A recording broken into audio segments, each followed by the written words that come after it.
Tervist, siin on Mõtlemaatika ning täna kavatseme lahendada läbi 2019. aasta matemaatika riigieksami. Hoidke silmas, et minu lahenduskäigud võivad erineda sellest, mida on teile õpetatud, aga vastused peaksid meil tulema samad, sest need on ka kontrollitud Harno lehelt. Ülesanne 1. Tuleb lihtsustada selline avaldis. Alustame jagamistehtest, kuna see tuleb teha kõige esimesena järjekorras. Esimese murru nimetajas on näha valemit, ehk siis saame ruudud veel lahti kirjutada. Teise murru nimetajas saab sulgude ette tuua B. Maha tõmmata saab A ning A miinus B sulu. Teeme nüüd järgmisena liitmistehte. Pannes kõik ühisele murrujoonele on näha lugejas valemit, milleks on A plus B kord A plus B. Saame nii lugejast kui ka nimetajast tõmmata maha ühe A plus B sulu ning vastuseks jääb A plus B. Sellega lõppes esimene ülesanne.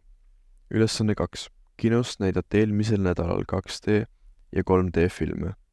Kinoseanssidele müüdi nii tava kui ka soodushinnaga pileteid.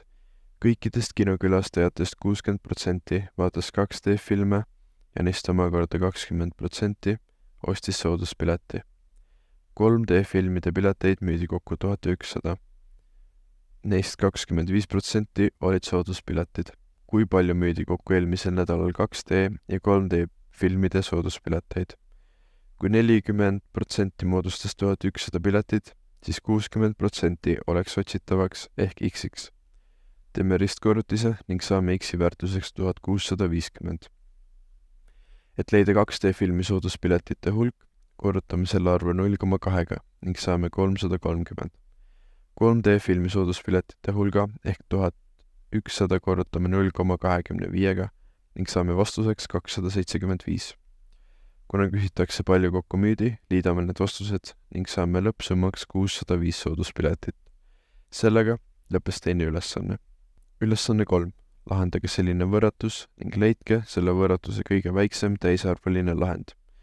Et saada murdudest lahti, korrutame terve rea 12-ga. See tähendab, et esimest murdu 3-ga, teist arvu 12-ga ning viimast murdu 4-ga. Viime nüüd X-id vasakule ning täisarvud paremale. Korrutame terve rea -9-ga, ehk siis peame ka märki muutma ning saame vastuseks -2 8/9. Kuna küsitakse kõige väiksemat täisarvulist lahendit, peame võtma selleks -2, sest hulk on võrdne või suurem sellest arvust, mis enne leidsime. Sellega lõppes kolmas ülesanne. Ülesanne 4. Kolmnurga KLM külg LK on 700 meetrit ja külg LM on 800 meetrit. Nurk nende külgede vahel on 120 kraadi. Arvutage selle kolmnurga ümbermõõti pindala. Kuna meil on teada 2 kaatetit ja nurk nende vahel, saame kasutada sellist kolmnurga pindala valemit. Pannes arvud valemisse, saame vastuseks 242 487 ruutmeetrit. Et leida ümbermõõt, peame ennem leidma hüpotenuusi pikkuse ning selleks kasutame sellist valemit. Pannes arvud valemisse, tuleb ruutjuure alt välja ilusasti 1300. Leites kõik küljed kokku, saame ümbermõõduks 2800 meetrit. Sellega lõppes neljas ülesanne. Ülesanne 5. Leidke järgmiste võrratite täpsed lahendid. Esimene 2/9a - 3 võrdub 32-ga. Et võrdsustada mõlemad alused, peame teadma, et 32 on 2/5. Kuna mõlemal pool on nüüd alused võrdsed, saame astendajad ette võtta. Viime 3 paremale poole ning jagame terve rea 9-ga. Saame, et A on 8/9. Teine punkt. Loog 24b pluss loog 5 võrdub 2-ga. Teades logarütmi reegleid, liites samasugused looge, saame sulu sees olevad arvud kokku tuua, korrutades need. Kuna logarütmi all pole mingit numbrit, on see tegelikkuses 10. Ehk siis 120b võrdub 10 ruudus. Jagame terve rea 120-ga ning saame B vastuseks murru 5/6.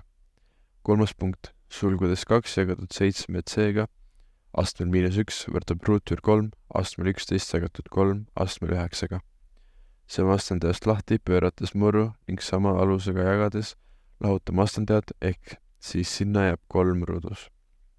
Murru saame lahti kirjutada kui 3,5c ning ruutjuure ja ruudu saame maha tõmmata ning sinna jääb 3. Jagame terve rea 3,5-ga ehk lõppvastuseks saame 6/7. Järgmiseks peame järjestama saadud lahendid, alustades kõige väiksemast. Selle järjekorraks jääb B, C ning A. Sellega lõppes 5. ülesanne. Ülesanne 6. Telemängu Mis, kus, millal ühes võistkonnas on 6 liiget, kelle kõigi vanuses täisaastates moodustub aritmeetiline jada. 2 vanema liikme vanuse summa on 5 korda suurem kõige noorema liikme vanusest. Selle võistkonna kõigi liikmete vanuse summa on 264 aastat. Esimene küsimus. Kui vana on selle võistkonna kõige vanem liige?